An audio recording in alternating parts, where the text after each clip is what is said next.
sobre o que é inovação e ecossistema de inovação, né? Na verdade, nós temos muitos alunos que, com seus projetos, eles acham que precisa ter um mega laboratório, uma mega estrutura e às vezes ficar preso a isso, né? Será que é isso mesmo? O que é inovação?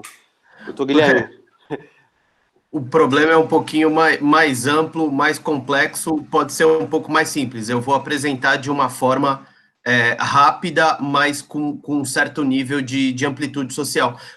Eu posso compartilhar minha tela? Por favor, a aula é sua.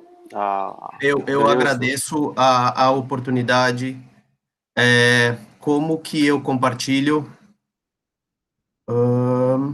No canto direito aqui, ó, apresentar agora. Present now, tá em inglês. Obrigado, professor Marcos. Compartilhar.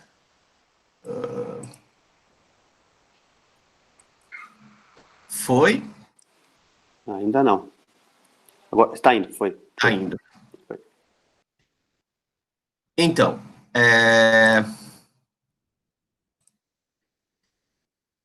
deixa eu maximizar para vocês. Enfim, o que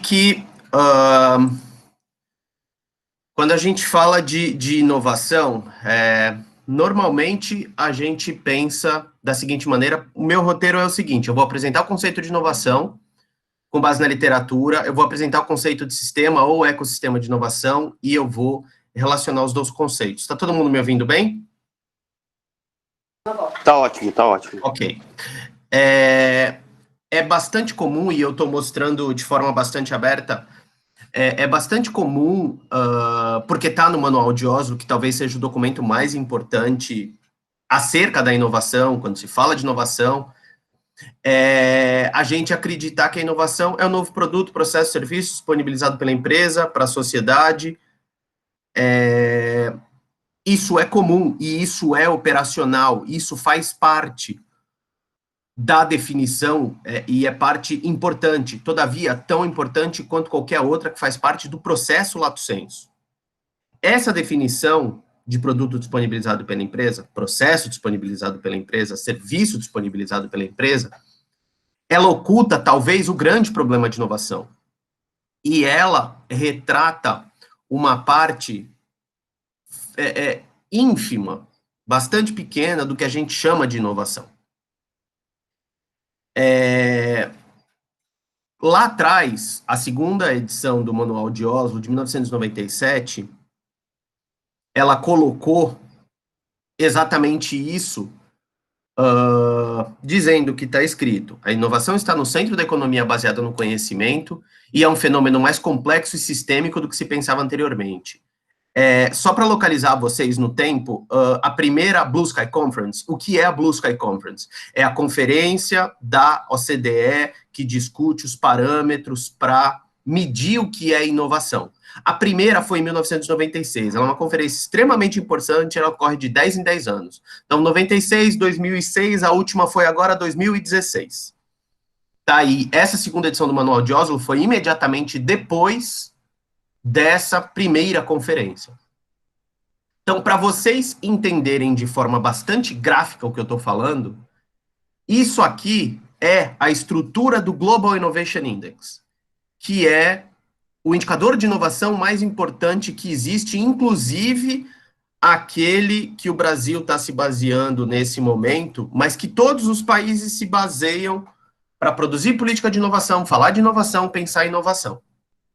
Tá, isso é um parâmetro, isso é um indicador feito pela WIPO, que é a Organização Mundial de Propriedade Intelectual, o INSEAD, que é uma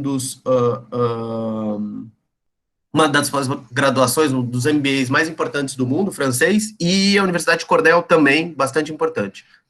Essa é a estrutura do indicador de inovação. Quando a gente fala de inovação, a gente está falando disso. Então, veja que aqui a gente tem instituições, capital humano e o capital de pesquisa, a infraestrutura do país, a sofisticação do mercado do país, a sofisticação das empresas do país, a criação, o output da criação de conhecimento e criações tecnológicas, lato sensu. Tá? Essa é a estrutura 2017. A estrutura 2019 é essa. Basicamente, se repete. vejam que, se você olhar, se vocês olharem o indicador e se vocês olharem as páginas específicas de cada país que está no Global Innovation Index, no final do relatório, tem país por país, vocês vão ver todos os subindicadores que produzem esse indicador maior de instituição. Tá? Então, normalmente, para cada indicador institucional, por exemplo, eu tenho 6 ou 7 subindicadores. Então, quando a gente fala de inovação, a gente está falando disso, de uma operação social propriamente tal. Ou seja, não haver inovação não é culpa só da empresa, ou só do governo, ou só da universidade, ou só da estrutura política, ou só da estrutura jurídica. É culpa da operação social propriamente tal, 100%. Por isso que inovação é uma coisa tão complicada. Então, quando a gente está falando de inovação, a gente está falando dessa operação aqui. E, fundamentalmente, da forma mais ampla possível, inovação, isso é, em alguma medida, um acordo de tudo que foi produzido. Você consegue filtrar isso. Inovação é a recombinação de conhecimento que está espalhado pela sociedade. Então, a gente está lidando com isso. E por que que isso é tão importante? Por que que a gente fala tanto de inovação e cada vez mais de inovação? Por uma coisa simples, entre aspas, simples no vocabulário, simples como frase. Inovação gera desenvolvimento e econômico, social, de longo prazo. Eis o motivo pelo qual tanto se fala de inovação. Não é porque inovação é bonita, não é porque inovação é legal, é porque gera desenvolvimento econômico e social de longo prazo, ponto.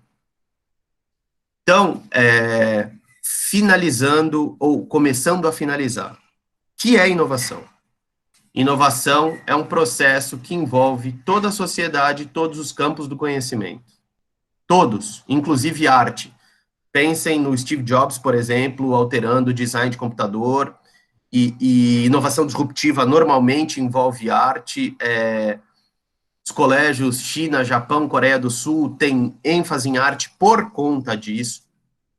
Inovação é a resultante do fluxo de conhecimento, normalmente fluxo de conhecimento tácito, conhecimento do saber fazer, que vai da ideia até a geração de desenvolvimento econômico e social, etc., qualquer que seja de longo prazo. Inovação é o resultado das operações levadas a cabo por um sistema de inovação. O que é um sistema de inovação? É o conjunto de todas as operações sociais, as estruturas e suas funções que promovem o fluxo de conhecimento potencialmente inovativo, desde a ideia até a disponibilização para a sociedade, seja pela uma comunidade afetada, seja por uma empresa, para a geração de desenvolvimento. O sistema é isso.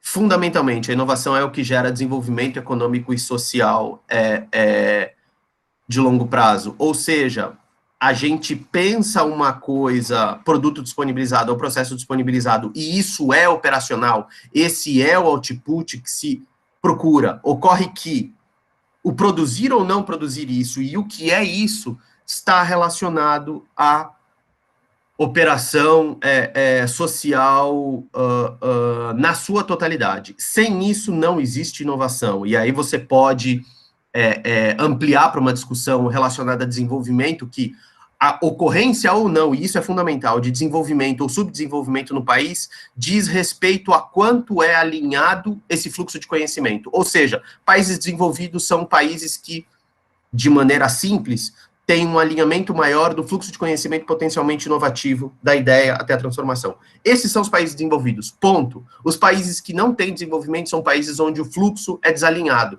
Sistemicamente, isso é absolutamente simples de ser comprovado. E eu deixo para vocês uma definição, e peço que vocês leiam, eu leio devagar para vocês, mas em grande medida a literatura mais citada, ela, em comum acordo, praticamente pensa dessa maneira quando a gente está falando de inovação. Eu leio para vocês e peço desculpa por ler, mas isso é bem isso que é o que eu gostaria de dizer e o que a literatura vai falar que é inovação. O potencial de inovação em uma determinada sociedade não surge de maneira espontânea ou despropositada. Bem ao contrário. Depende de muitos fatores relacionados de forma complexa.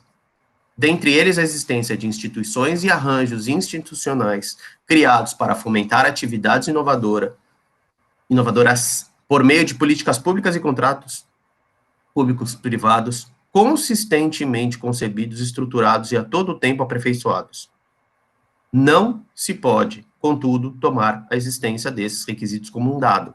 Trata-se de um arcabouço de política pública, planejado e construído de forma consistente, como parte de uma empreitada de escopo mais amplo e associado a um projeto de desenvolvimento, no qual a inovação é reconhecida como elemento central. Não basta, demais, que tais meios existam formalmente e possuam força vinculante de normas válidas e eficazes. É necessário mais do que isso. Que os instrumentos existentes sejam operados de forma integrada e concatenada para que resultem efetivos. Em grande medida, era isso que eu gostaria de apresentar para vocês. Peço desculpa se eu me estendi ou se eu falei rápido, eu agradeço a oportunidade. Obrigado, professor Guilherme. Muito boa apresentação. Acho que a gente está clareando um pouco a mente. Você falou em arte, né? E aí, já chamando o Dr. Michel para falar um pouquinho sobre registro, ele me lembrou de um jazzista famoso chamado Fred Shepard. Lá em 1909, ele era um cara virtuoso e ele foi convocado para ser o primeiro músico de jazz na história da humanidade a gravar um disco de jazz. Mas ele tinha tanto medo que o pessoal copiasse o jeito dele tocar, que ele tocava com um pano na mão para ninguém ver o movimento da mão dele, e ele achava que se gravasse um disco as pessoas iam copiar o jeito de tocar e ele ia deixar de ganhar dinheiro. E ele entrou para a história como o primeiro jazzista no mundo a não gravar o disco. Ele perdeu a chance de ouro de ser o número 1, né? E isso tem a ver com o processo de invenção e de continuidade do processo de produção, né? Quer dizer, não é só você produzir lá dentro do seu nicho e ficar quieto lá e você ter segurança para que você possa dar seguimento a uma história. Quer dizer, aquele velho chavão da ciência que você você não constrói um castelo, você só põe o seu tijolinho lá, né? E aí, já chamando o Dr. Michel, aí fica a pergunta, né? Como é que eu faço isso de maneira, vamos dizer assim, segura, né? E será que a que momento que eu posso divulgar, de que maneira eu posso fazer essa comunicação? Dr. Michel, por favor,